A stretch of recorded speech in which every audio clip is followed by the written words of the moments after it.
Hello दोस्तों, आप सभी का स्वागत है मेरे न्यू ब्लॉग में। जैसा कि आप सब जानते हैं कि ये भुट्टा का सीजन है और भुट्टा के सीजन में भुट्टा लगाने के बाद भुट्टा का होने से पहले देखना पड़ता है कि ताकि चिड़िया खा ना ले भुट्टा गाछ को। ठीक है, इसीलिए सब लोग भुट्टा देखने आए हैं ताकि कोई भुट्टा खा ना ले। जैसे कि दो आदमी इधर बैठे हैं, इधर है बच्चे लोग, मैं भी हूँ। ठीक है, और ये जो देख रहे हैं ना, ये है धान। ठीक है, ये सब धान है। ठीक है, जितने भी देख रहे हैं, जितने भी जगह खाली खाली नज़र आता है, जहाँ तक नज़र आता है वहाँ तक भुट्टा लगाया गया है।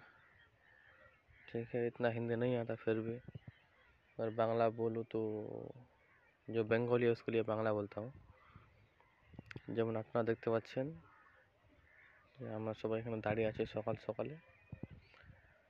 সকাল সকালে দাঁড়িয়ে থাকার কারণ হচ্ছে যে আমরা ভুট্টা গাছ লাগিয়েছি। যেরকম ভুট্টা গাছ দেখতে পাচ্ছেন, এই ছোটো ছোটো ভুট্টা গাছগুলো, এখন দুদিকে দুটো, যেরকম এখানে একটা।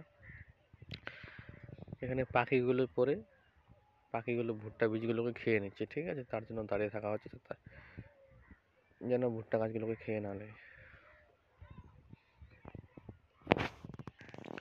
तो ऐसे ही दूसरे वीडियो देखने के लिए मेरे चैनल को सब्सक्राइब करो, लाइक करो, शेयर करो। ठीक है।